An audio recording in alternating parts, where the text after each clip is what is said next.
काशी की जनता स्नेहिल मतों की बौछार करेगी। डॉक्टर गीता रानी सह संयोजक श्रम प्रकोष्ठ काशी क्षेत्र भाजपा ने कहा कि बाबा विश्वनाथ की पवित्र नगरी काशी की जनता हमारे माननीय मोदी जी को बेइंतहा स्नेह करती है। काशी की जनता स्वयं को मोदी परिवार का सदस्य महसूस करती है। काशी की जनता माननीय मोदी जी से आत्मीय लगाव रखती है। इस बार 1 जून को काशी की जनता माननीय मोदी जी पर अपने स्नेहिल मतों का बौछार करेगी। स्टार न्यूज़ प्लस के लिए उत्तर प्रदेश के वाराणसी से रोहित सेठ की रिपोर्ट। विपक्ष का तो ये भी कहना है कि जिस तरीके से भाजपा ही कह रहे हैं कि इस बार 400 के पार, तो आखिर मोदी जी क्यों डरे हुए हैं और यहाँ नेताओं का जमघट क्यों लगा है? अमित शाह आ गए, मुख्यमंत्री आ गए, यहाँ पर किस लिए यहाँ लोगों का जमावड़ा हो रहा है? कई फिल्म स्टार भी आ गए प्रचार करने, इस पे क्या कहेंगे आप? देखिए, सबसे पहले तो हम ये बताना चाहते हैं, काशी की जो जनता है हमारे माननीय मोदी जी को मोदी परिवार का हिस्सा मानती है, सदस्य मानती है, जिसमें से हम भी एक हैं। हम लोग काशीवासी अपने माननीय मोदी जी को अपार स्नेह करते हैं, बेइंतहा प्यार करते हैं। और देखिएगा, हम सब लोग काशी की जनता के लोग मतों की बौछार कर देंगे और इस बार ऐतिहासिक जीत यहाँ से पाएंगे मोदी जी, और फिर से मोदी जी भारत के प्रधानमंत्री बनेंगे। और मैं माननीय मोदी जी को मीडिया के माध्यम से प्रधानमंत्री बनने के लिए अग्रिम शुभकामनाएं और बधाइयां देती हूँ। रही बात विपक्षी की, तो मैं ये कहना चाहती हूँ कि यदि कोई संसदीय क्षेत्र है, जैसा कि आपने कहा बार बार मोदी जी आते हैं, क्यों आते हैं, ये क्वेश्चन मैंने इसके पहले भी मीडिया से फेस किया है। सपोज कोई आपका एमपी है, वो अपने संसदीय क्षेत्र में नहीं जाता है, तो आप लोग कहते हैं कि संसदीय क्षेत्र को आपने इग्नोर किया, कोई कार्य नहीं किया। और यदि बार बार आते हैं, जैसे कि एक माँ है, अपने बच्चों को लाड़ करती है, प्यार करती है, तो दुलारती है, वो कहीं भी काम में रहे, बीच बीच में बच्चे के पास केयर करने जरूर आती है। तो हमारे माननीय मोदी जी भी हम लोग के गार्जियन हैं। हम लोग किस हाल में है, किस परिस्थिति में है, हम लोगों के हालात देखने के लिए, हम लोगों की शुभकामनाओं के लिए, हम लोग के दुख सुख में बार बार आते रहते हैं। ये अच्छी साइन है, हम लोगों के लिए बहुत ही प्यार की बात है कि मोदी जी हम लोगों के लिए आते हैं बनारस में। कल 7वें चरण का चुनाव है, क्या कहना चाहेंगे इसको लेकर? 7वें चरण के चुनाव में रिकॉर्ड वोट मिलने वाले हैं। आप, ये हमारा परसेप्शन है और ये होगा भी। कल आप देखिएगा, हम लोग धूप नहीं देखेंगे, हम लोगों ने हीट नहीं देखेंगे, परेशानियां नहीं देखेंगे।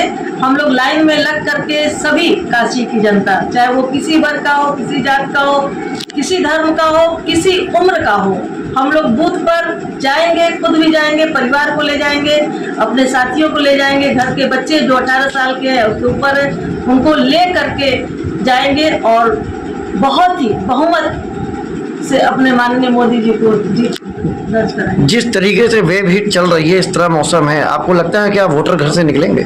हाँ, एकदम निकलेंगे, क्योंकि देखिए, मैं प्रोफेशनल से एक असिस्टेंट प्रोफेसर हूँ हरिचंद डिग्री कॉलेज में।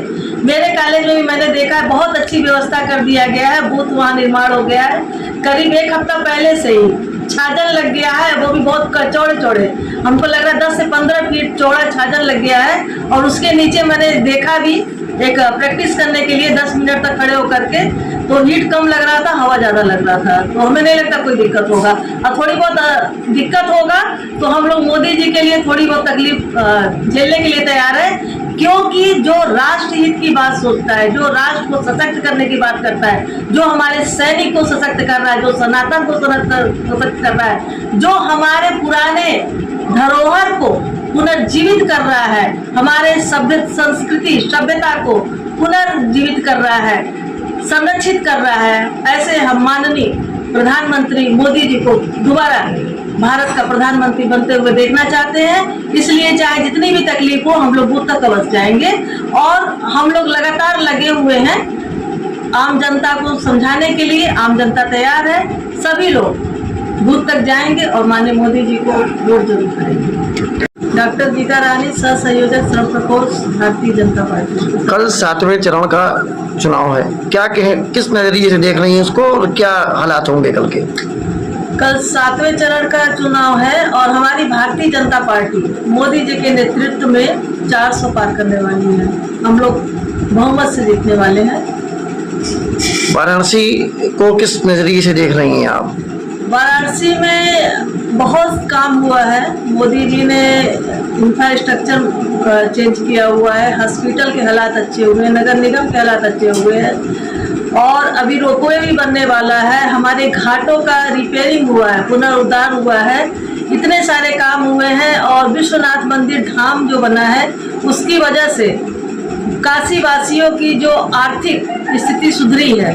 एक तरह से हमारे मोदी जी ने काशी विश्वनाथ धाम को बना करके एक आर्थिक इनकम का व्यवस्था बना दिया है। माली है, व्यापारी हैं और रिक्शा चालक है, ऑटो चालक है, सभी लोगों की इनकम बढ़ गए हैं पहले के कंपेयर में। विपक्ष का तो यह कहना है कि भाई यहाँ कोई भी काम नहीं हुआ, यहाँ कोई भी रोजगार नहीं मिला, जो भी रोजगार मिला है गुजरातियों को रोजगार मिला। इस पे क्या कहना चाहेंगे आप? नहीं, ऐसा नहीं है। देखिए, रोजगार की बात आते हैं, मेरे पास आंकड़े भी हैं, समय भी हो आपके पास है तो उस पर डिटेल में बात करेंगे।